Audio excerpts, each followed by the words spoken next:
And so we're going to talk last and certainly least is their big brother, and that's the team that rules Toronto sports, and that is the Toronto Maple Leafs. Toronto Maple Leafs are so big that sitting in Monday Night Raw, they had limited edition Toronto Maple Leaf Edge shirts for one night only. Really? Why do I need a shirt? I'm a wrestler named Edge showing Toronto Maple Leafs. Yeah. And as he was finishing off his the match, and he did win, by the way, just beat Damian Priest. And, they didn't cheat, and also that was good on Edge. But when Edge gave his speech afterwards, he was talking about how he'll be back in another year. Probably around August of 2023. He's going to wrestle his last match ever. It'll be in Toronto. The Toronto fans were all captivated by this. And he ended it off with a chant of "Go Leafs, go." Leafs, go. The whole arena was going bananas saying "Go Leafs, go." Right. You cannot escape these guys, even going to wrestling. If you're in Toronto, you're going to talk about the Leafs. Yeah. So, and not easy to be a Leafs fan. It's fun in so many ways, but what other franchise, professional league franchise, can a team not succeed for 55 years and still have a following and the passion that the Toronto Maple Leafs have? 55 years since they won the championship, and not even like a sniff since. Like, they haven't been in the finals since. They've had a couple of runs here or there, but it's disappointment after one run. The Doug Gilmour Wayne Gretzky series, that was it. Right. That's as close as they came, and they've just missed opportunities. But it doesn't matter. Like, it's bulletproof. There's just such a loyalty, such a passion for the Leafs, and it's always like, well, there's next year, and there's and every as a diehard, that's what I always think. As they got a great team to watch. Great, really exciting regular season game. They've got some fabulous players. We talk about world-class players, as good as they have. You put them up against anybody, but they haven't been able to finish the deal. They haven't been able to get that run going in the playoffs. So you've been around Toronto sports long enough. You've been around the Toronto Maple Leafs long enough. I've talked about the Leafs ad nauseum with my good friend Zach Rain, our good friend Zach Rain. Yep. Come on a couple of times to talk about the Leafs on The Chosen Life. But I'm going to ask you now, in your estimation, is there a bit of a conspiracy theory going? The theory to me goes like this. The Leafs actually win it. The people will feel saturated. They won't care as much. It's that hope for the next year, and the carrot that's dangling. In some ways, are they purposely sabotaging themselves so they keep those fans going?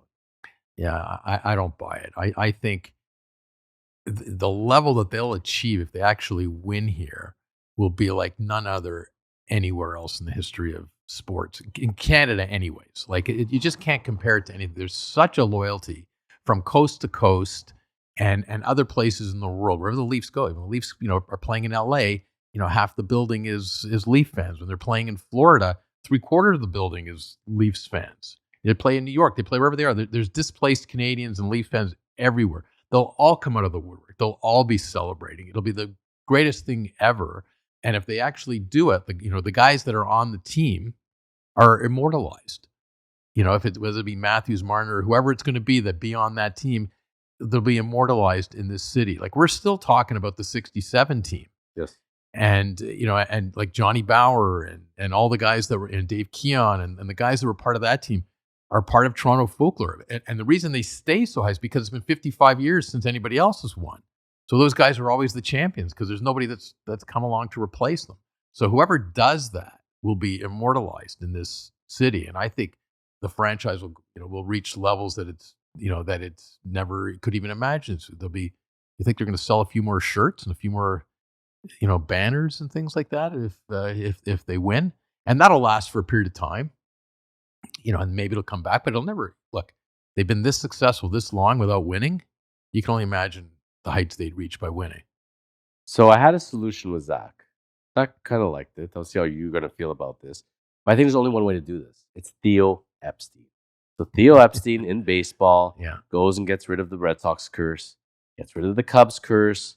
Now he's consulting Major League Baseball and equity firms and making his coin, and he's a very happy man. I mean, this man is a proven curse killer. This is clearly a curse at this point. It's nothing but a curse. Yeah. And I don't know if any shaman can fix the Leafs at this point. So bring in Theo Epstein. Maybe Theo's the guy. Theo's the guy. whatever you did in baseball, just use the same logic. The way you got pitching for the Red Sox, get some goaltending for the Leafs, and just put this team together, put a well-rounded sports team. I think any executive in any sport, really, unless you were a person that grew up and played that sport, you take your principles and you go run any franchise like that. Let's bring in Theo Epstein. There you go. Well, he might be the solution. I think you're onto something there.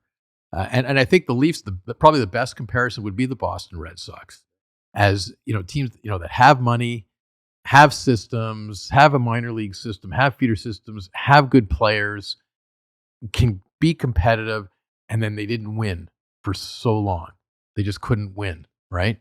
And then once they won, did that make, was it over and done? It was no. Okay, we won. Now we got to do it again in a couple of years. We got, right? There's that hunger to keep it going, and they managed to win a couple more. But it's, they got to get past that first curse. So if it takes bringing Theo in, I'm all for it. I mean, you look at the Red Sox when they had solid ownership, solid GM, solid coaching. It all came together. The Maple Leafs, for the history when I was growing up, did not have the most solid ownership on the planet. He had a bit of a recluse, we can call him, Mr. Harold Ballard, right? And it was a bit of a shit show. Let's just call it what it was, right?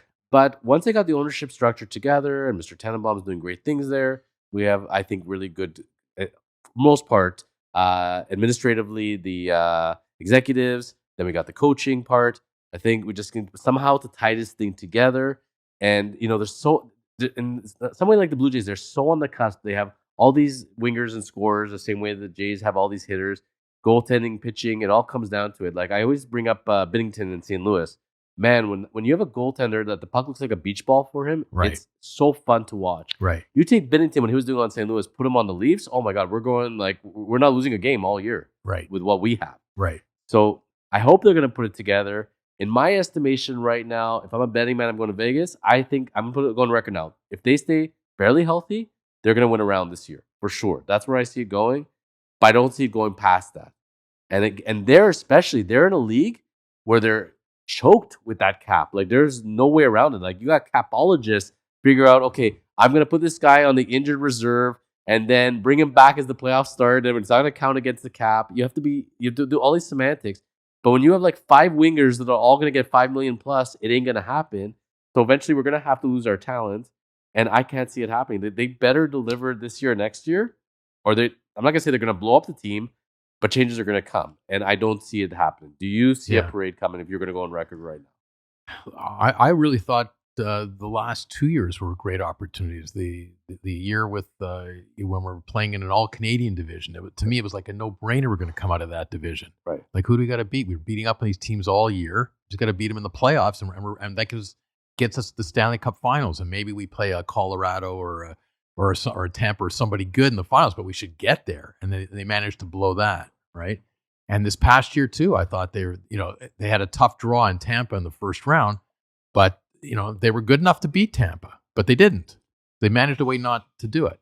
Look, and I look at the Leafs as a franchise. Sometimes their timing has just been horrible. When there was no cap in the league, we had the worst owner. It was the Harold Ballard era that wasted a decade or more when they could have spent whatever they wanted to spend on coaching, on development, and bring in players, but he wouldn't spend the money. And by the time we got better ownership in that would do all that, they put a cap on it. And now we're screwed because of that. And, because if Toronto, the revenue that the Leafs can generate, if we were in a non-cap league, like we'd be the Yankees. Right. We'd be spending and we'd be winning championships. I'm convinced of that, right? But they're squeezed with the cap right now. So it's tough. It's not just about finding players. It's finding players that can fit in the salary that you're offering. That's a whole different challenge. Well, look, we have people working on this day and night. We have people analyzing this day and night. I can tell you that on a lot of our posts, we've had a lot of comments. Most commented episodes of The Chosen Life, aside from wrestling, have been the Toronto Maple Leaf episodes, and people telling us, that we're geniuses or we're insane, and debating the whole idea of Patrick Kane coming on to the Leafs. Is that going to happen? Yeah. And the whole goaltending situation. So there's a lot of people watching and a lot of people commenting, and we'd love to hear from them and tell us, do you think this is going to be the year? Do you agree with my whole Theo Epstein theory?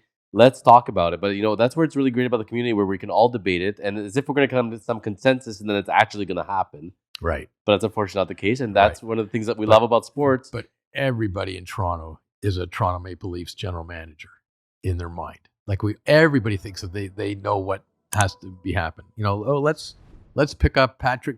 Let's pick up Kane and give him a bag of pucks. Like everybody always forgets that there's got to be something going the other way, right? So it's the same thing. It's back to the Kevin Durant argument. Like, do you want to strip your team to bring in one good player, strip your future, right? But everybody's an amateur GM, especially when it comes to the Leafs in Toronto, which is what makes it fun. And that's what keeps us going. And that's why we always say, well, there's next year. There's a few moves they can make them.